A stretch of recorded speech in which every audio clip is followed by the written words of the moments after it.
যান্ত্রিক ব্যস্ততাকে ছুটি দিয়ে বাড়ির পানে মানুষ, স্বজনের সঙ্গে ঈদ উদযাপনে নৌ রেল সড়ক পথে ঢল, লঞ্চে ভিড়, ট্রেনের ছাদে যাত্রী, ঢাকা টাঙ্গাইল রুটে গাড়ির চাপ। আসার পর থেকে দেখতেছি যে প্রচন্ড ভিড়। রিক্স হলো, কষ্ট করে হলো যাইতে হবে। যারা দাঁড়ায় আছে কনস্ট্যান্ট ওইখান থেকে নড়াচড়ার কোনো অবস্থা নাই। যত কষ্ট হোক আমরা দেশে যাবো। এই প্যারার মধ্যে আসলে একটা স্বস্তি আছে। নরমালি 1400 টাকা যায়, কিন্তু আমাদের কাছে ভাড়া নিয়েছে 1800 করে। বগুড়ায় লাইনচ্যুত বগি উদ্ধার ও রেলপথ মেরামত। 22 ঘন্টা পর উত্তরের 8 জেলার সঙ্গে ঢাকা ট্রেন চলাচল শুরু, যাত্রা বিলম্বে ভোগান্তি। 8-9 ঘন্টা লেট হবে আমাদের ট্রেন, তো তারপরেও বাড়িতে ঈদ করবো ইনশাল্লাহ। 10:30টায় হওয়ার কথা ছিল, এখন বলতিছে বিকাল 5টায় ট্রেন। দেখছিলেন প্রধান শিরোনাম। দুপুরের সময় সঙ্গে আছি আমি গোলাম রাব্বি। এবার অন্যান্য শীর্ষ সংবাদ। জাতীয় ঈদগাহে প্রধান জামাতে অংশ নেবেন রাষ্ট্রপতি, প্রধানমন্ত্রী। নিরাপত্তা চাদরে ঢাকা থাকবে পুরো এলাকা। শোলাকিয়া, গড়ে শহীদ ময়দানও শেষ মুহূর্তের প্রস্তুতি। স্থানীয় নির্বাচনে এককভাবে লড়তে চায় জামাত। চলতি মাসেই চূড়ান্ত হবে প্রাথমিক প্রার্থী তালিকা। প্রাধান্য পাবে পূর্ব অভিজ্ঞতা, নেতাকর্মীদের প্রস্তুতির নির্দেশ। চট্টগ্রামের টেরি বাজারে অগ্নিকাণ্ডে শ্বাসনালীপুরে 2 জনের মৃত্যু, গুরুতর আহত 1 জন হাসপাতালে। বের হওয়ার বিকল্প পথ না থাকাতেই প্রাণহানি, অভিযোগ স্বজনদের। মহান স্বাধীনতা ও জাতীয় দিবসে এবার থাকছে জমকালো কুচকাওয়াজ। জাতীয় প্যারেড গ্রাউন্ডে বিভিন্ন বাহিনীর মহড়া, চলছে মঞ্চ নির্মাণ ও সাজসজ্জার কাজ। মধ্যপ্রাচ্য সংঘাত রূপ নিচ্ছে জ্বালানি যুদ্ধে। গ্যাস ক্ষেত্রে হামলার প্রতিশোধে পাল্টা আক্রমণ ইরানের। এবার তেহরানে হামলার হুঁশিয়ারি সৌদি আরবের।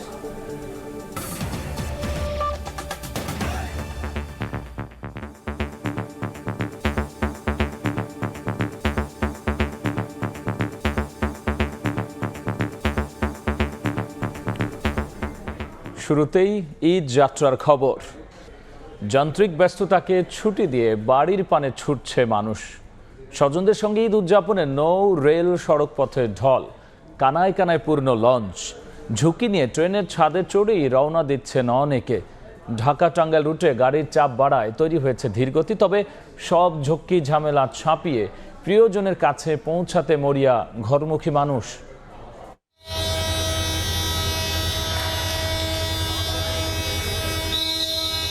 ঈদযাত্রার শেষ মুহূর্তে কমলাপুর রেলওয়ে স্টেশন যেন জনসমুদ্র।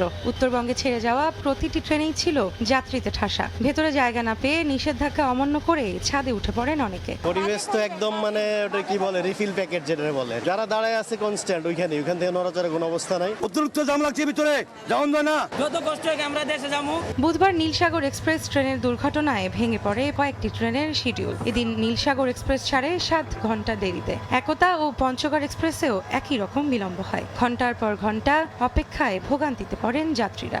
8-9 ঘন্টা লেট হবে আমাদের ট্রেন, তো তারপরেও বাড়িতে ঈদ করবো ইনশাল্লাহ, সে আশায় বসে আছি। ট্রেন 10:30টায় হওয়ার কথা ছিল, এখন বলতিছে বিকাল 5টায় ট্রেন। আমাদের যদি আগেই নোটিশ দেওয়া থাকতো যে আপনাদের ট্রেন লেট হবে, তাহলে আমরা এই ভোগান্তি শিকার হইতাম না। মোটামুটি 8 ঘন্টা, এই 8 ঘন্টার ভিতরে আসবে কিনা আদৌ তাও জানি না। রাজধানীর বিভিন্ন বাস টার্মিনাল থেকে নির্ধারিত সময়ে দূরপাল্লার বাস ছেড়ে গেলেও মহাসড়কে যানজটে স্থবির জনজীবন। ঘন্টার পর ঘন্টা অপেক্ষায় ভোগান্তিতে যাত্রীরা। বৃহস্পতিবার সকাল থেকেই ঢাকা টাঙ্গাইল মহাসড়কের যমুনা সেতু পূর্ব থেকে রাবনা বাইপাস পর্যন্ত দীর্ঘ 20 কিলোমিটার এলাকা জুড়ে তৈরি হয় যানজট। গাজীপুরেও যান চলাচলে দেখা দেয় ধীরগতি। কালকে রাত 12টা বাজে রওনা দিছি, আজকে সকাল 8টা বাজে গেল গা। এ পুরো রাস্তায় তো জাম। ঢাকা থেকে রওনা দিছি 1টায়, যাবো হলাম জামালপুর, এই পর্যন্ত এখানে। এদিন সকাল থেকেই সদরঘাট লঞ্চ টার্মিনাল থেকে উৎসব মুখর পরিবেশে প্রিয়জনের সঙ্গে ঈদ কাটাতে বাড়ি যান যাত্রীরা। অতিরিক্ত ভাড়া আদায় সহ কিছু অব্যবস্থাপনার অভিযোগ থাকলেও সব বাধা পেরিয়ে আপনজনের কাছে ফেরায় খুশি তারা। ভালো লাগছে, আবার খারাপও লাগছে। এরকম ভিড়ের কারণে হচ্ছে মানুষের ওইদিকে বাচ্চারা পড়ে যাচ্ছে। আমি ভোর 4টার দিকে আসছি, আসার পর থেকে দেখতেছি যে প্রচন্ড ভিড়। এক ঘাটে থেকে যে আরেক ঘাট যাবো, ওই পর্যন্ত যেতে যেতে আমার মোবাইল চুরি হয়ে গেছে। এদিকে সকাল থেকেই আরিচা, দৌলতদিয়া, পাটুরিয়া ঘাট সহ বিভিন্ন স্থানে যাত্রী চাপ ছিল চোখে পড়ার মতো।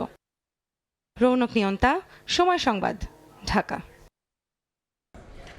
ঈদ যাত্রার খবর জানাতে সদরঘাটে আছেন সহকর্মী তাসলিম তৌহিদ, কমলাপুরে নাজমুস সালেহ এবং গাজীপুরে আছেন রিপোর্টার মেহেদি হাসান। সরাসরি প্রথমে যাচ্ছি তাসলিমের কাছে। সদরঘাট লঞ্চ টার্মিনালে সকাল থেকে দক্ষিণ অঞ্চলমুখী মানুষের ছিল উপচে পড়া ভিড়। ঈদকে সামনে রেখে সকাল থেকে দেখেছি দক্ষিণ অঞ্চলে 22টা জেলার বিভিন্ন জেলার মানুষরা সকাল থেকে আস্তে আস্তে ভিড় করছেন এবং সকালবেলা ভোর থেকে সকাল পর্যন্ত যে পন্টুনগুলোতেও কিন্তু তিল ধরানোর জায়গা ছিল না। লঞ্চগুলো যাত্রী বোঝাই করে গেছে, অনেক ছাদে যাত্রী নিয়ে গেছে। এখন যদি চিত্র বলি, আমরা একটা পর্যন্ত যে চিত্র দেখেছি যে এই অন্তত 60টির মতন লঞ্চ বিভিন্ন গন্তব্য থেকে ঢাকা এসেছে এবং 55টি লঞ্চ বিভিন্ন গন্তব্যের উদ্দেশ্যে ঢাকা ছেড়ে গেছে। এই মুহূর্তে এই লঞ্চ টার্মিনালে পরিদর্শনে এসেছেন নৌ পরিবহন প্রতিমন্ত্রী। একটু আগে তিনি প্রত্যেকটি লঞ্চে দেখেছেন যে সমস্ত লঞ্চগুলো যাত্রী বোঝা হয়ে গেছে সেই সমস্ত লঞ্চগুলো তিনি দ্রুত ছাড়ার নির্দেশনা প্রদান করেন। জানিয়ে রাখি যে সকাল থেকে যে লঞ্চগুলো ছেড়ে গেছে এর মধ্যে বরগুনা অঞ্চলে কিছু লঞ্চ দেরিতে আসায় যাত্রীদের মধ্যে কিছুটা হলেও ক্ষোভের জায়গা তৈরি হচ্ছিল। এর বাইরে অধিকাংশ লঞ্চগুলো কিন্তু যাত্রী বোঝাই করে চলে গেছে। আর গতকালকে লঞ্চ দুর্ঘটনায় 2জন নিহত এবং একজন নিখোঁজ হয়েছিল। সেই নিখোঁজের জের ধরে আজকে সকাল থেকে ফায়ার সার্ভিসের একটি টিম তারা বিভিন্ন জায়গায় তারা অভিযান পরিচালনা করেছে, অর্থাৎ কিন্তু সেখানে তাদের এখন পর্যন্ত ফায়ার সার্ভিসের পক্ষ থেকে কোনো কিছুই খুঁজে পায়নি।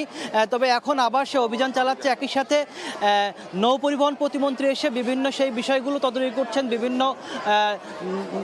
বিভিন্ন লঞ্চে তিনি উঠছেন এবং দেখতেছেন যে সমস্ত লঞ্চগুলো যাত্রীতে পরিপূর্ণ হয়েছে সেই সমস্ত লঞ্চগুলোকে তিনি দ্রুত ছাড়ার নির্দেশ প্রদান করছেন।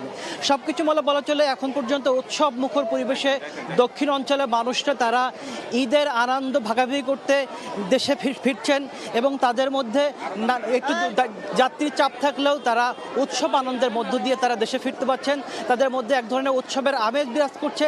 কিছু সংখ্যা অতিরিক্ত ভাড়া এবং কিছু ভোগান্তি, কিছু অব্যবস্থা অভিযোগ করলেও তারা স্বস্তির সাথে দেশে ফিরতে পারছেন বা দক্ষিণ অঞ্চলে জেলায় পরিবারের সাথে আনন্দ ভাগাভাগি করতে যেতে পারছেন। তো এই ছিল সদরঘাট লঞ্চ টার্মিনাল থেকে আমার কাছে সবশেষ তথ্য।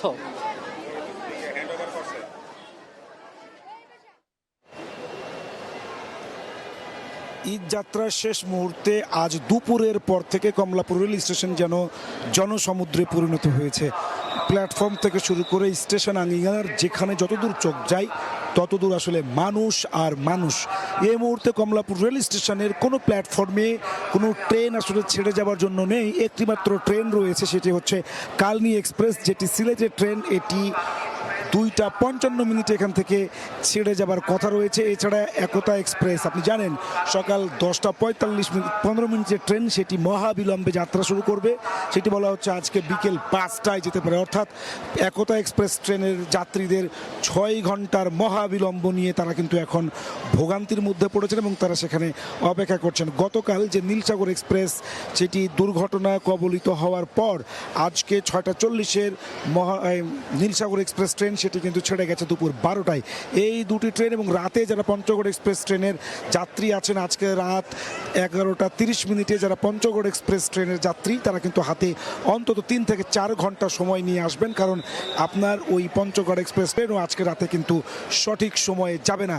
এই মুহূর্তে কমলাপুর রেল স্টেশনের মূল ফটকে প্রবেশ করার পরেই ট্রেনের লোকেশন, কোন ট্রেন কোন প্ল্যাটফর্ম থেকে ছেড়ে যাবে এবং সেটি আসলে কয়টার সময় ছাড়বে সেই তথ্য যেখানে জানানো হয় বড় মনিটর, সেইখানে এসে অসংখ্য মানুষ অপেক্ষা করছেন তার ট্রেনটি আসলে কখন কোথায় কোন প্ল্যাটফর্ম থেকে ছেড়ে যাবে। যদি বলি এখান থেকে চট্টলা এক্সপ্রেস 14:15, 2:15 ছাড়ে দেবে। সিল্ক সিটি এক্সপ্রেস 2:30টার সময় ছাড়বে। এরপরে মধুমতি এক্সপ্রেস রাজশাহী ট্রেন ছাড়বে 3টায়। উপকূল এক্সপ্রেস নোয়াখালী ট্রেন ছাড়বে 3:10। জামালপুর কমিউটার যাবে দেওয়ানগঞ্জে ছাড়বে 3:40। পুরো এখন যেটি অবস্থা সেটি হচ্ছে যে মানুষের লোকারণ্য হয়ে গেছে। আপনি জানেন যে গতকালকের ওই দুর্ঘটনার পর বিশেষ করে উত্তরবঙ্গের ট্রেনগুলোতে আজকে সকাল থেকেই তুমুল পরিমাণে যাত্রী চাপ ছিল। প্রতিটি ট্রেনের একেবারে তিল ধারণের ঠাই ছিল না, প্রতিটি ট্রেনের ছাদে কিন্তু মানুষ ভ্রমণ করেছে। সেই তুলনায় পূর্বাঞ্চলের ট্রেন কিছুটা রিল্যাক্স ছিল। তবে আজকে কোনো ট্রেনের ওই দুটো ট্রেন ছাড়া মহাবিলম্ব ছিল না। বিশেষ করে পূর্বাঞ্চলের ট্রেনে তাদের সেই যাত্রীদের যাত্রা কিন্তু বেশ খানিকটা স্বস্তির ছিল। আজকে কমলাপুর থেকে সারাদিনে 47টি আন্তনগর ট্রেন ছেড়ে যাবে। সন্ধ্যার পরে আসলে সেই চাপ আরও বাড়বে বলে আশঙ্কা করা হচ্ছে এই কমলাপুর রেল স্টেশন রেল কর্তৃপক্ষ সেটাই আসলে জানাচ্ছেন। এই ছিল আমার কাছে রেলপথের ঈদ যাত্রার সর্বশেষ খবর। সড়ক পথের খবর জানতে যাব গাজীপুরে, সেখানে অপেক্ষা করছেন সহকর্মী মেহেদি হাসান। মেহেদি, মানুষের ভিড় আসলে কিছুটা কমেছে এখানে, তবে যানবাহনের যে জটলা সেটি কিন্তু যেটি সকাল থেকেই ছিল, অর্থাৎ গত 2-1 দিন যাবত আমরা যেমনটি দেখছিলাম ঠিক তেমনই কিন্তু রয়েছে। এবং একটু জানিয়ে রাখতে চাই যে গাজীপুরের চন্দ্রা হয়ে কিন্তু প্রায় 31টি জেলা, অর্থাৎ গাজীপুরের যে মহাসড়কটি রয়েছে তার উপর দিয়ে প্রায় 31টি জেলার মানুষজন কিন্তু বাড়ি ফিরেন। তারই অংশ হিসেবে ঢাকা থেকে যে গাড়িগুলো ছেড়ে আসে, তার পাশাপাশি গাজীপুর থেকে যে গাড়িগুলো ছেড়ে আসে, সব কিছু কিন্তু একত্রে মিলিত হয়ে চন্দ্রায় এসে যে কারণে কিন্তু দুর্ভোগে পড়েন সাধারণ যাত্রীরা। তারা এখানে এসে গাড়িতে উঠেন অনেকে, অর্থাৎ শিল্পাঞ্চল হওয়ায় এই এলাকার যা লাখো লাখো শ্রমিক, তাদের শিল্প প্রতিষ্ঠানগুলো যখন ছুটি হয় তারা কিন্তু সকলেই একসাথে লাখ লাখ শ্রমিক আসলে গাড়িতে করে বাড়ি যান। যদিও সরকারের পক্ষ থেকে এবার বলা হয়েছিল যে এই শিল্পাঞ্চলে যে শ্রমিক রয়েছে তাদের জন্য কিন্তু আলাদা করে একটি বিআরটিসি বাস সার্ভিস চালু করা হবে, তবে সেটি কিন্তু আদৌ করা হলেও খুব একটা নজরে আমাদের আসেনি। তার পাশাপাশি এখানকার যারা শ্রমিকরা রয়েছেন তাদের সাথে কথা বলে আমরা জানতে পেরেছি তারাও খুব একটা এই বিষয়ে অবগত নেই, যেই কারণে আসলে তারা যেটি করছেন অনেকটা ঝুঁকি নিয়েই কিন্তু এই মহাসড়কের এই অংশটুকু পাড়ি দিচ্ছেন। আমরা একটু বলে রাখতে চাই, গতকাল বিকেল থেকেই কিন্তু এই এলাকার যে মুষলধারে বৃষ্টি, তারপর থেকেই বিশেষ করে দ্বিতীয় ধাপের যে শিল্প প্রতিষ্ঠানগুলো কালকে ছুটি হয়েছিল তারা কিন্তু বাড়ি যেতে পারেননি শ্রমিকরা। তারা বৃষ্টির কারণে কিন্তু তারা আবারও ফেরত গিয়েছেন বাড়িতে। আজকে সকাল থেকে আবারও যে যেভাবে পারছেন, অর্থাৎ ছোট বড় বাহন, বিশেষ করে একটু বলে রাখতে চাই বাস সার্ভিস কিন্তু তারা এখান থেকে পাচ্ছেন না, এমনটাই অভিযোগ করছেন। কেননা ঢাকা থেকে যে বাসগুলো ছেড়ে আসছে সব কটি বাসেই কিন্তু আসলে সিটে মানুষজন যাত্রীরা রয়েছেন, যার ফলে এই মুহূর্তে তারা যেটি করছেন ছোট ছোট বাহন অর্থাৎ ট্রাক এবং সিএনজি এবং অটোরিকশা সহ মোটর সাইকেলে চড়ে কিন্তু ঘন্টার পর ঘন্টা অর্থাৎ শত শত কিলোমিটারের পথ পাড়ি দিচ্ছেন। আমরা কথা বলেছিলাম যাত্রীদের সাথে, তারা যেমনটি বলছেন যে বাড়তি ভাড়ার যে অভিযোগ তারা করেছিলেন সেটি বরাবরের মতো এবারও সেই বাড়তি ভাড়া রয়েছে এবং তার পাশাপাশি তারা ধারণা করছেন যে আগামীকালও ঈদ যাত্রা হবে, সেই ঈদ যাত্রায় কিছুটা স্বস্তি মিলবে। এবং পুলিশ প্রশাসনের কথা যদি বলি, আমরা কথা বলেছিলাম আইন শৃঙ্খলা বাহিনীর সাথে, তারা যেমনটি বলেছেন যে পর্যাপ্ত নিরাপত্তা ব্যবস্থা তারা করেছেন এবং তার পাশাপাশি এই এলাকার কোনো ধরনের বিশৃঙ্খল পরিস্থিতি তারা ঘটতে দেবেন না এবং তার পাশাপাশি কোনো ধরনের আসলে ঝুঁকি নেই, সেই কথাটা কিন্তু তারা বলছিলেন। তো এই ছিল গাজীপুর থেকে আমার কাছে ঈদ যাত্রার সবশেষ তথ্য। ঈদযাত্রার সবশেষ নিয়ে আমরা সরাসরি ছিলাম গাজীপুরে এবং এর আগে ঢাকার কমলাপুরে। এদিকে সদরঘাট টার্মিনালে 2 লঞ্চের মাঝে পড়ে নিখোঁজ মিরাজ ফকিরের সন্ধানে আজও অভিযান চালাচ্ছে ফায়ার সার্ভিস। এখনও তার কোনো সন্ধান পাওয়া যায়নি। বর্তমানে নদীতে জোয়ার থাকা অতিরিক্ত লঞ্চের চাপে উদ্ধার কাজ সাময়িকভাবে স্থগিত করা হয়েছে। জোয়ার কমলেও আবারও অভিযান শুরু করবে ফায়ার সার্ভিস। বুধবার সন্ধ্যায় টার্মিনালে থাকা লঞ্চে একটি ছোট ট্রলারের মাধ্যমে যাত্রী ওঠানোর সময় পেছন থেকে এমভি জাকির সম্রাট 3 নামের লঞ্চ সজোরে ধাক্কা দেয়। এতে ট্রলারে থাকা যাত্রীরা 2 লঞ্চের মাঝখানে চাপা পড়েন। ঘটনাস্থলে প্রাণ হারান একজন এবং নিখোঁজ হন মিরাজ ফকির।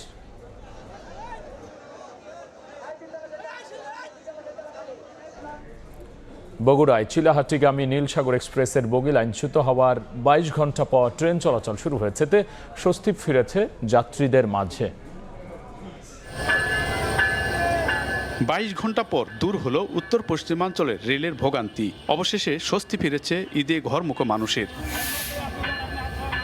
বৃহস্পতিবার বেলা 11টায় জয়পুরহাট থেকে একটি ট্রেন পরীক্ষামূলকভাবে ছাড়া হয়। এরপর একে একে উত্তরবঙ্গের 8 জেলা থেকে ছেড়ে যায় ট্রেন। সকাল 10টা নাগাদ লাইনচ্যুত 9টি বগি উদ্ধার করা হয়। সাধারণ মানুষ অত্যন্ত অস্বস্তিকর অবস্থায় ছিলেন। সামনে ঈদ এবং একটা রেলের উপর বাড়তি একটা চাপ ছিল। 24 ঘন্টার আগে এটা সংস্কার করার ফলে যাতায়াত অনেকটা লাঘব হয়েছে। তো আমরা আশা করতেছি ভবিষ্যতে এরকম কোনো দুর্ঘটনা ঘটবে না। আশা করি সব ট্রেন এখন সঠিকভাবে চলাচল শুরু করবে। আগে থেকে বলার পরও লাইন সংস্কার না করায় দুর্ঘটনার কারণ দাবি এলাকাবাসীর। লাল ফ্ল্যাগ ছিল 2 সাইডে 2টা, কিন্তু এই নীলসাগর এটা কি কারণে দেখতে পাইনি, হয়তো সামনে লোক ছিল। ঘটনাটিকে অনাকাঙ্ক্ষিত বলে দাবি রেল কর্তৃপক্ষের।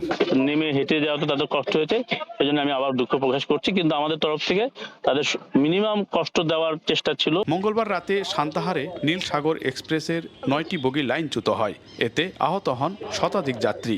ঘটনা তদন্তে 4 সদস্যের কমিটি গঠন করেছে রেল কর্তৃপক্ষ।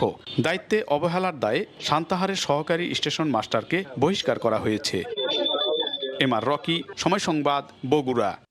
শেষ সময় ঈদের বেচা কেনায় জমজমাট রাজধানী বিপণী বিতানগুলো। এই মুহূর্তে নিউ মার্কেটে আছেন সহকর্মী ইয়ানুর শিফাত, সরাসরি যাচ্ছি তার কাছে। ঈদ যতই ঘনিয়ে আসছে, রাজধানীর বিভিন্ন বিপণী বিতানগুলোতে ক্রেতার যে সমাগম সেটি ততই বাড়ছে। এই মুহূর্তে আমি আছি রাজধানীর নিউ মার্কেট এলাকায় এবং এখানে আপনারা দেখতে পাচ্ছেন যে ক্রেতাদের ব্যাপক সমাগম লক্ষ্য করা যাচ্ছে এবং আমি দিন যতই বাড়ছে ততই ক্রেতাদের যে ভিড় সেটি বাড়ছে এবং যেমন আপনারা জানেন যে ঈদের ছুটি ইতিমধ্যে শুরু হয়ে গিয়েছে, এর মধ্যে অনেকেই ঢাকা ছেড়েছেন। তো বিক্রেতারা আমাকে যতটুকু বললেন যে যারা ইতিমধ্যে ঢাকা ছেড়ে যাবেন আজকে বা কালকে, তারা এই মুহূর্তে শেষ মুহূর্তের শপিং করছেন এবং যারা রাজধানীতে থেকে যাবেন তারা এই মুহূর্তে মার্কেটগুলোতে ভিড় করছেন।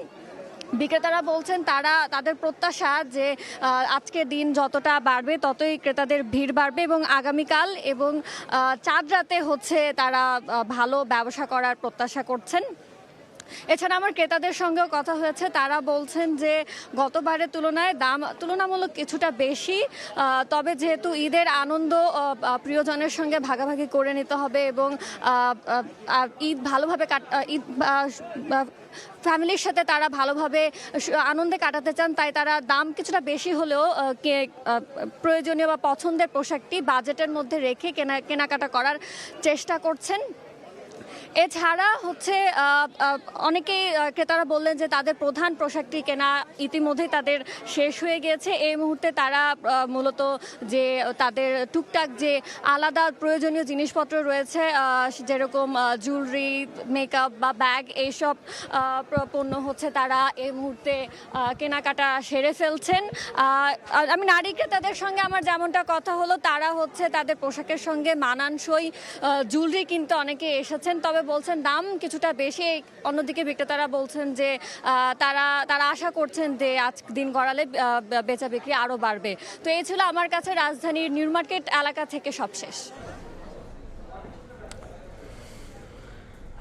কেনাকাটার সবশেষ নিয়ে আমরা সরাসরি ছিলাম নিউ মার্কেটে। প্রস্তুত জাতীয় ঈদগাহ। পবিত্র ঈদ উল ফিতরের প্রধান জামাতে অংশ নেবেন রাষ্ট্রপতি মোহাম্মদ শাহাবুদ্দিন ও প্রধানমন্ত্রী তারেক রহমান। ডিএমপির ভারপ্রাপ্ত কমিশনার জানান, জায়নামাজ, ছাতা, মোবাইল ফোন ছাড়া অন্য কিছু বহন করা যাবে না, থাকবে নিশ্ছিদ্র নিরাপত্তা ব্যবস্থা। প্রস্তুত জাতীয় ঈদগাহ। পবিত্র ঈদ উল ফিতরের প্রধান জামাতে অংশ নিতে পারবেন প্রায় 35,000 মুসল্লি। এবারও নারীদের জন্য থাকছে বিশেষ ব্যবস্থা। বৃহস্পতিবার জাতীয় ঈদগাহ পরিদর্শন করেন স্থানীয় সরকার প্রতিমন্ত্রী, ঢাকা দক্ষিণ সিটির প্রশাসক, প্রধানমন্ত্রীর অতিরিক্ত প্রেস সচিব ও ডিএমপির ভারপ্রাপ্ত কমিশনার। দক্ষিণ সিটির প্রশাসক ও স্থানীয় সরকার প্রতিমন্ত্রী জানান, সকাল 8:30টায় অনুষ্ঠিত হবে ঈদের জামাত। অংশ নেবেন রাষ্ট্রপতি ও প্রধানমন্ত্রী। মাননীয় প্রধানমন্ত্রী সেখানে আমাদের সাথে একসাথে জামাতে নামাজ পড়বেন। মহামান্য রাষ্ট্রপতি এখানে ঈদের নামাজ আদায় করবেন। ভদ্র মহিলাদের জন্য, মুসল্লিদের জন্য আলাদা ব্যবস্থা থাকবে, সাধারণ মুসল্লিদের জন্য আলাদা ব্যবস্থা থাকবে। পুরুষ এবং মহিলা মিলে সব সহ কম বেশি প্রায় 40,000 মুসল্লিদের এখানে নামাজের ব্যবস্থা থাকবে। পরে ডিএমপির ভারপ্রাপ্ত কমিশনার বলেন, ঈদের জামাত ঘিরে কোনো নিরাপত্তার সংখ্যা নেই, থাকবে নিশ্ছিদ্র নিরাপত্তা ব্যবস্থা। জায়নামাজ, ছাতা, মোবাইল ফোন ছাড়া বহন করা যাবে না অন্য কিছু। ঈদগাহ ময়দান এবং আশেপাশের এলাকায়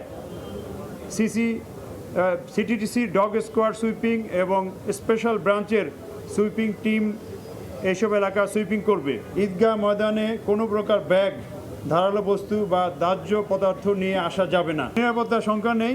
আর তারপরে আমাদের বিভিন্ন গোয়েন্দা সংস্থা মনিটরিং করতেছে, যদি কিছু হয় আমাদেরকে জানাবে, সেই অনুযায়ী আমাদের যথেষ্ট প্রস্তুতি আছে। বৃষ্টি বা বৈরী আবহাওয়ার সম্মুখীন হলে সকাল 9টায় জাতীয় মসজিদ বাইতুল মোকাররমে হবে ঈদের প্রধান জামাত। তানভীর হাসান মেঘ, সময় সংবাদ, ঢাকা। বিশেষ কোনো প্রয়োজন ছাড়া আপাতত সরকারি বাসভবন যমুনায় উঠছেন না প্রধানমন্ত্রী তারেক রহমান। গুলশানের বাসভবনে থাকতেই স্বাচ্ছন্দ্য বোধ করছেন তিনি। দুপুরে যমুনা পরিদর্শন করে একথা জানিয়েছেন প্রধানমন্ত্রীর অতিরিক্ত প্রেস সচিব আতিকুর রহমান রুমন। এ সময় তিনি বলেছেন, শহীদ রাষ্ট্রপতি জিয়াউর রহমান এবং সাবেক প্রধানমন্ত্রী বেগম খালেদা জিয়া সরকারে বা বিরোধী দলে যখনই ছিলেন তারা সরকার বরাদ্দ বাসায় ওঠেননি। বাবা মায়ের মতোই বর্তমান প্রধানমন্ত্রীও একই ধারা বজায় রাখবেন। রুমন আরও জানিয়েছেন, ঈদের দিন জাতীয় ঈদগাহে নামাজ আদায়ের পর দেশের বিশিষ্ট ব্যক্তিবর্গের সঙ্গে সকাল 10টা থেকে যমুনায় শুভেচ্ছা বিনিময় করবেন সরকার প্রধান।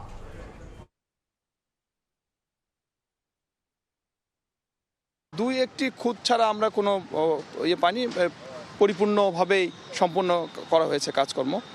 এখন শুধু অপেক্ষা ঈদের দিনে আমাদের সঠিকভাবে সব সম্পন্ন হওয়া। শহীদ প্রেসিডেন্ট জিয়াউর রহমান, তারপরে বেগম খালেদা জিয়া উনি কখনো কিন্তু কোনো ইয়েতে থাকেনি, তাই না?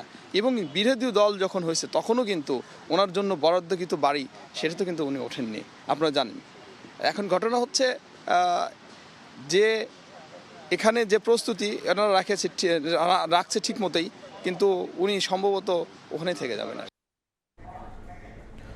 জাতীয় নির্বাচনে জোটবদ্ধ হয়ে অংশ নিলেও স্থানীয় পর্যায়ে এককভাবে লড়তে চায় জামাত। এরই মধ্যে প্রার্থী চূড়ান্ত করার প্রক্রিয়া শুরু করেছে দলটি। সময় সংবাদকে দলটির নীতি নির্ধারণী পর্যায়ে নেতারা জানিয়েছেন, চলতি মাসেই প্রার্থী বাছাইয়ের প্রাথমিক কাজ শেষ হবে। শফিক মুন্সির রিপোর্ট। সবশেষ জাতীয় নির্বাচনে দেশব্যাপী 30% বেশি ভোট পেয়েছে বাংলাদেশ জামায়াত ইসলামী, যা দলটির রাজনৈতিক ইতিহাসে এক স্পষ্ট উত্থান।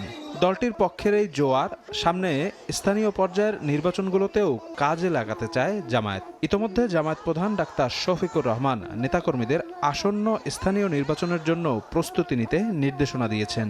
কোনো অপকৌশলের রাস্তা আমাদের ধরা লাগবে না, কৌশলই যথেষ্ট হবে ইনশাআল্লাহ। সামনের নির্বাচনগুলোর জন্য কেমন প্রস্তুতি শুরু করেছে জামায়াত তা জানতে দলটির নীতি নির্ধারণী পর্যায়ের একাধিক নেতার মুখোমুখি হয় সময় সংবাদ। তারা জানান, সংগঠনের তৃণমূল পর্যায়ের কমিটিগুলোকে সিটি কর্পোরেশন, পৌরসভা এবং উপজেলা পরিষদের জন্য 3 জন করে প্রার্থীর নাম কেন্দ্রে পাঠাতে বলা হয়েছে। এসব তালিকা থেকে বাছাইকৃত প্রার্থীদের কেন্দ্র থেকে গ্রিন সিগন্যাল দেয়া হলে ঈদের পর থেকেই মাঠ গোছাতে নেমে পড়বেন তারা। আমরা সব জায়গায় যেতে স্থানীয় পর্যায়ে নির্বাচনে প্রতিদ্বন্দ্বিতা করতে পারি, ভালো রেজাল্ট করতে পারি, এই জন্য আমাদের জোর কার্যক্রম চলছে কিন্তু সারা দেশেই। প্রত্যেকটা সিটি কর্পোরেশন থেকে 3 জনের একটা প্যানেল ওনারা পাঠাবেন। আমরা এটা এখানে কেন্দ্রীয় কমিটি ফাইনাল করব। আর বাকি যতগুলো স্থানীয় সরকার কাঠামো আছে, প্রতিষ্ঠান আছে, সেগুলোতেও প্রস্তুতি নেওয়া হবে। নেতারা জানান, জাতীয় নির্বাচনে জোটবদ্ধ অংশ নিলেও স্থানীয় নির্বাচনে এককভাবেই লড়তে চায় দলটি।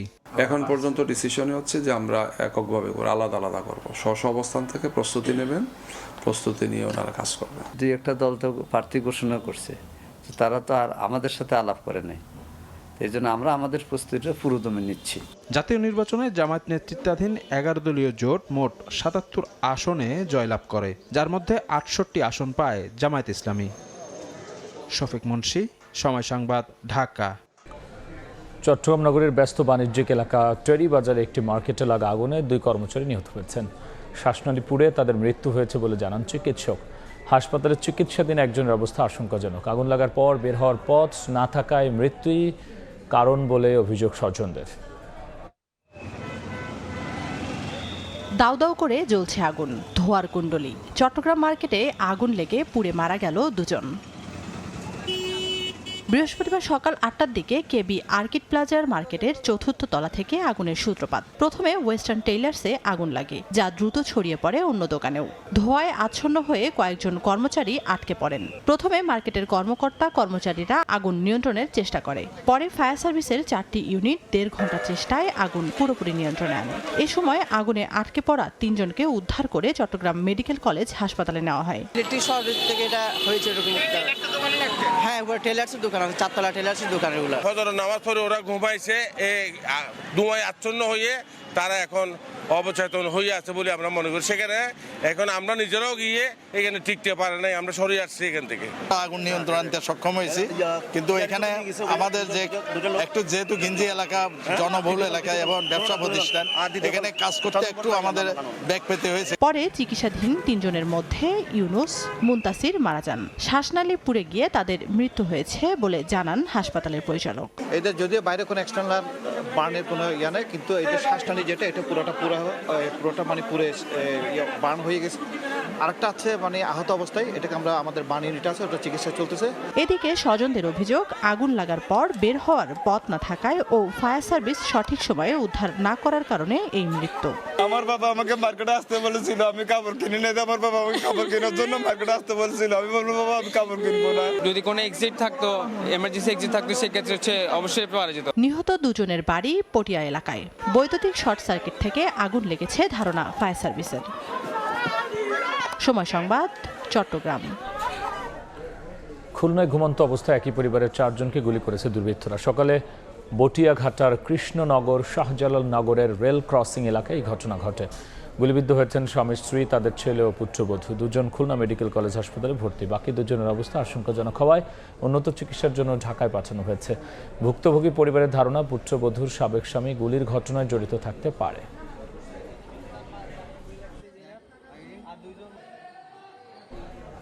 দুপুরের সময়ে আরও থাকছে। টি-20 বিশ্বকাপে বাংলাদেশকে মিস করেছেন রমিজ রাজা, প্রশংসায় ভাসালেন টাইগারদের। মুস্তাফিজ রানাদের সঙ্গে তানজিদ তামিমকেও দেখতে চান পিএসএল-এ।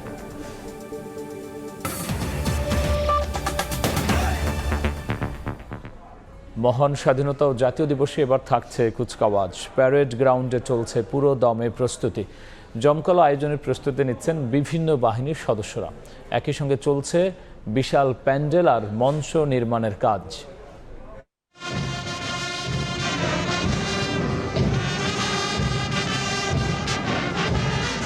বৃহস্পতিবার সকাল 9টা রাজধানীর তেজগাঁওয়ের পুরাতন বিমানবন্দরের প্যারেড গ্রাউন্ড। মহড়ার প্রস্তুতিতে ব্যস্ত সেনা, নৌ বিমান, কোস্টগার্ড, পুলিশ, বিজিবি, বিএনসিসি সদস্যরা অনুশীলনের মাধ্যমে ঝালিয়ে নিচ্ছেন নিজেদের। সকাল 9টার পরপর প্যারেড গ্রাউন্ডে আসেন কুচকাওয়াজের অধিনায়ক, নবম পদাতিক ডিভিশনের জিওসি ও Savar area commander major general SM Asadul হক।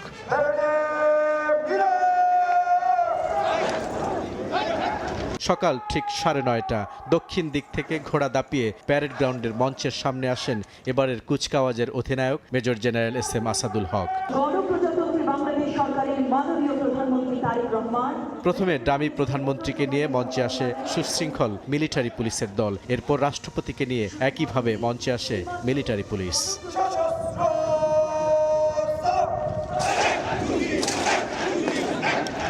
সশস্ত্র সালাম সহ কুচকাওয়াজের অনুমতি পর্বের পর ডামি রাষ্ট্রপতিকে নিয়ে কুচকাওয়াজ পরিদর্শন করেন অধিনায়ক। একে একে রাষ্ট্রপতিকে সালাম দিয়ে মঞ্চ অতিক্রম করে কন্টিনজেন্টগুলো। এবারের কুচকাওয়াজে অংশ নেবে বাংলাদেশ সেনাবাহিনীর বিশেষায়িত ইউনিট, প্রেসিডেন্ট গার্ড রেজিমেন্ট, সাজোয়া contingent, east Bengal contingent, Bangladesh infantry regiment contingent সহ বিভিন্ন কন্টিনজেন্ট। থাকবে বিভিন্ন বাহিনীর সদস্যদের সমন্বয়ে জাতীয় পতাকাবাহী কন্টিনজেন্ট, বাংলাদেশ নৌবাহিনী, বিমান বাহিনী কন্টিনজেন্ট ছাড়াও border guard, Bangladesh coast guard, Bangladesh police, Bangladesh Ansar ও ভিডিপি কন্টিনজেন্ট এবং প্যারাট্রুপার কন্টিনজেন্ট অংশ নেবে কুচকাওয়াজে। বৃহস্পতিবারের মহড়ায় অংশ না নিলেও মূল কুচকাওয়াজে পদাতিক বাহিনীর সঙ্গে যুক্ত হবে যান্ত্রিক বহরও। সশস্ত্র বাহিনীর বিভিন্ন ভারী যুদ্ধাস্ত্র ও প্রযুক্তি সহ অন্যান্য বাহিনীর নানা সরঞ্জামও যান্ত্রিক বহরে যুক্ত হবে বলে জানা গেছে। 26 মার্চ স্বাধীনতা ও জাতীয় দিবসের কুচকাওয়াজে সালাম গ্রহণ করবেন রাষ্ট্রপতি মোহাম্মদ শাহাবুদ্দিন। যোগ দেবেন প্রধানমন্ত্রী তারেক রহমান। 3 বাহিনী প্রধান, মন্ত্রিপরিষদের সদস্য ছাড়াও দেশি বিদেশি রাষ্ট্রদূত এবং অতিথিরা এই কুচকাওয়াজ অনুষ্ঠানে উপস্থিত থাকবেন। বুলবুল রেজা, সময় সংবাদ, জাতীয় প্যারেড গ্রাউন্ড, ঢাকা।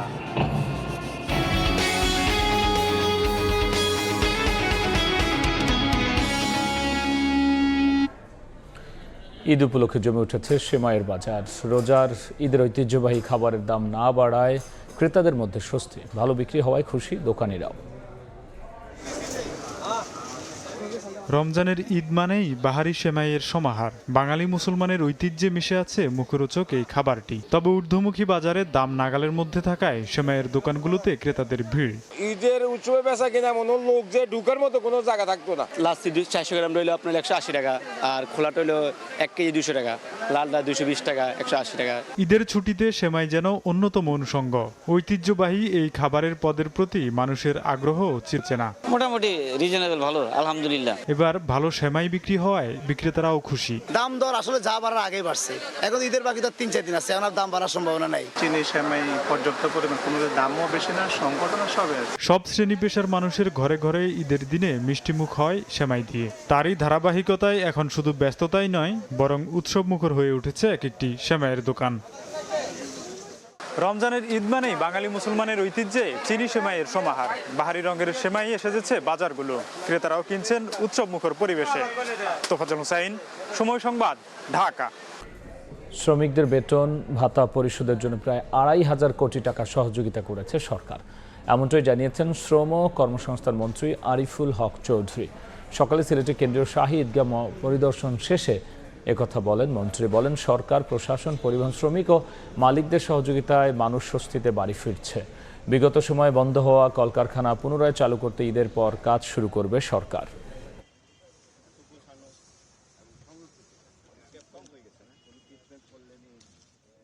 আমাদের মাননীয় প্রধানমন্ত্রী এই বিকেএমইকে আমাদের তাদের কল্যাণ ফান্ড থেকে প্রায় 2,500 কোটি টাকা দেওয়া হয়েছে। প্রত্যেকটা মিল কারখানায় মালিকরা অনেক সময় সরে গেছিলেন, তাদেরকে এনে শ্রমিকদের বেতন আমরা দিতে সক্ষম হয়েছি। শুধু বেতন নয়, তাদের বোনাসটাও পর্যন্ত আমরা কমপ্লিট করেছি। এবার ইরান যুদ্ধের খবর। মধ্যপ্রাচ্য সংঘাত রূপ নিচ্ছে জ্বালানি যুদ্ধে। গ্যাস ক্ষেত্রে হামলার প্রতিশোধ নিতে ইসরায়েলে পাল্টা আক্রমণ চালিয়েছে ইরান। কাতারের এলএনজি উৎপাদন ক্ষেত্রে আঘাত হানায় ইরানি কর্মকর্তাদের দ্রুত দেশ ত্যাগের নির্দেশ দিয়েছে দোহা। আর তেহরানে হামলার হুমকি দিয়েছে সৌদি আরব। কাতারের জ্বালানি স্থাপনায় আবারও হামলা হলে ইরানের পুরো গ্যাস ক্ষেত্র উড়িয়ে দেওয়ার হুঁশিয়ারি দিয়েছেন ডোনাল্ড ট্রাম্প।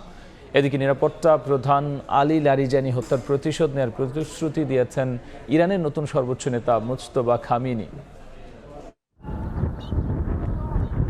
জ্বলছে ইরানের অন্যতম বৃহৎ সাউথ পার্স গ্যাস ক্ষেত্র।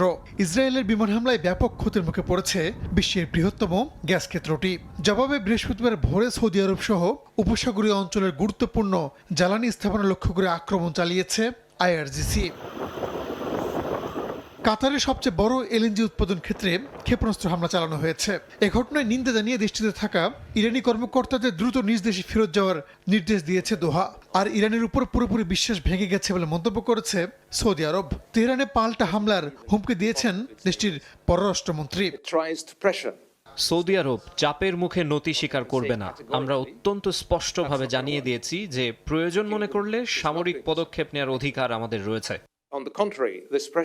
যুক্তরাষ্ট্র বা কাতারকে না জানিয়েই ইরানের সাউথ পার্স গ্যাস ক্ষেত্রে হামলা চালিয়েছে ইসরায়েল বলে মন্তব্য করেছেন মার্কিন প্রেসিডেন্ট ডোনাল্ড ট্রাম্প। কাতারের এলএনজি স্থাপনায় আবার হামলা হলে ইরানের পুরো গ্যাস ক্ষেত্র উড়িয়ে দেওয়ার হুমকি দিয়েছেন তিনি। এর আগে বুধবার রাতে শীর্ষ নেতৃত্বের হত্যার প্রতিশোধ নিতে ইসরায়েলে ব্যাপক হামলা চালায় ইরান। অপ্রতিরোধ্য ক্লাস্টার বোমার আঘাতে লন্ডমন্ড হয়ে গেছে রামাতগান এলাকা। আবাসিক ভবনের পাশাপাশি মেট্রো স্টেশনেরও ব্যাপক ক্ষতি হয়েছে। এছাড়া তেল আবিবের বেন গুরিয়ন বিমানবন্দরে 3টি বিমান ক্ষতিগ্রস্ত হয়েছে। ইরানের পারমাণবিক কর্মসূচি এখনো বেসামরিক উদ্দেশ্যেই সীমাবদ্ধ বলে সাফ জানিয়ে দিয়েছেন পররাষ্ট্রমন্ত্রী আব্বাস আরাকচি। আমার মতে যুদ্ধ শেষে হরমুজ প্রণালীতে জাহাজ চলাচলের জন্য নতুন একটি কাঠামো তৈরি করা প্রয়োজন, যাতে স্পষ্ট নিয়মের আওতায় ইরান ও পুরো অঞ্চলের স্বার্থ বিবেচনায় রেখে এই গুরুত্বপূর্ণ জলপথে শান্তিপূর্ণ নৌ চলাচল স্থায়ীভাবে নিশ্চিত করা যায়।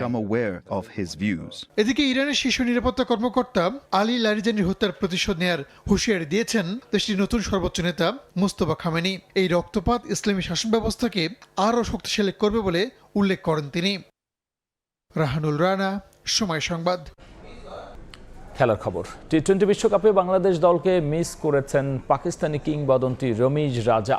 ক্রিকেটারদের জন্য বিশ্বকাপে না খেলাটা হতাশাজনক হলেও পরবর্তী বিশ্বমঞ্চে লিটনরা ভালো পারফরমেন্স উপহার দেবে বলে বিশ্বাস সাবেক এই অধিনায়কের।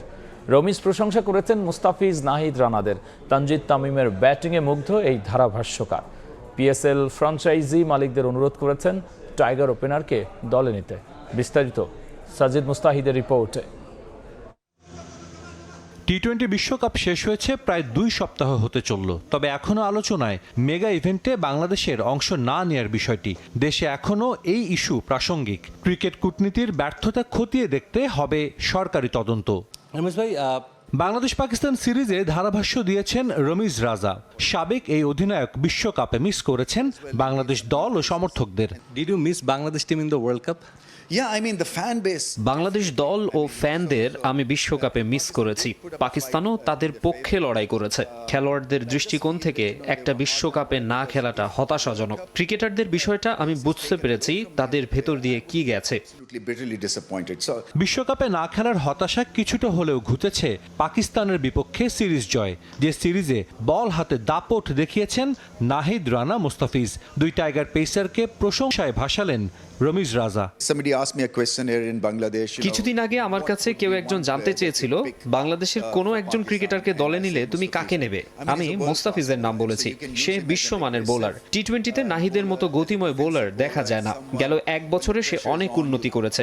সে যদি পাকিস্তান দলে থাকতো তবে এই মুহূর্তে 3 ফরম্যাটেই সে খেলতো। নাহিদ বাংলাদেশ ক্রিকেটের আগামীর তারকা। ওপেনার তানজিদ তামিমকে নিয়েও বেশ আশাবাদী রমিজ। রমিজের বিশ্বাস একসময় ফ্র্যাঞ্চাইজি ক্রিকেটে দাপট দেখাবেন যুব বিশ্বকাপ জয়ী ওপেনার।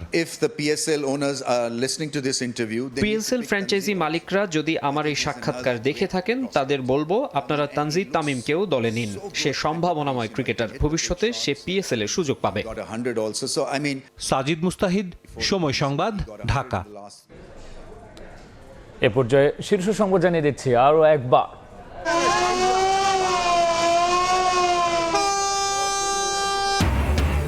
যান্ত্রিক ব্যস্ততাকে ছুটি দিয়ে বাড়ির পানে মানুষ। স্বজনের সঙ্গে ঈদ উদযাপনে নৌ রেল সড়ক পথে ঢল। লঞ্চে ভিড়, ট্রেনের ছাদে যাত্রী। টাঙ্গাইল গাজীপুরে গাড়ির চাপ। জাতীয় ঈদগাহে প্রধান জামাতে অংশ নেবেন রাষ্ট্রপতি, প্রধানমন্ত্রী। নিরাপত্তা চাদরে ঢাকা থাকবে পুরো এলাকা। শোলাকিয়া, গড়ে শহীদ ময়দানেও শেষ মুহূর্তের প্রস্তুতি।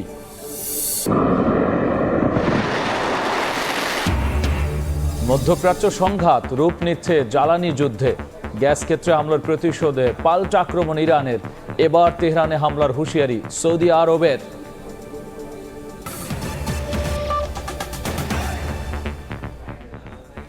এই ছিল দুপুরের সময়।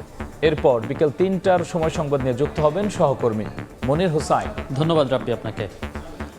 বিকেল 3টার সময় সংবাদ নিয়ে আসছি কিছুক্ষণ পর, সঙ্গেই থাকুন সময়ের।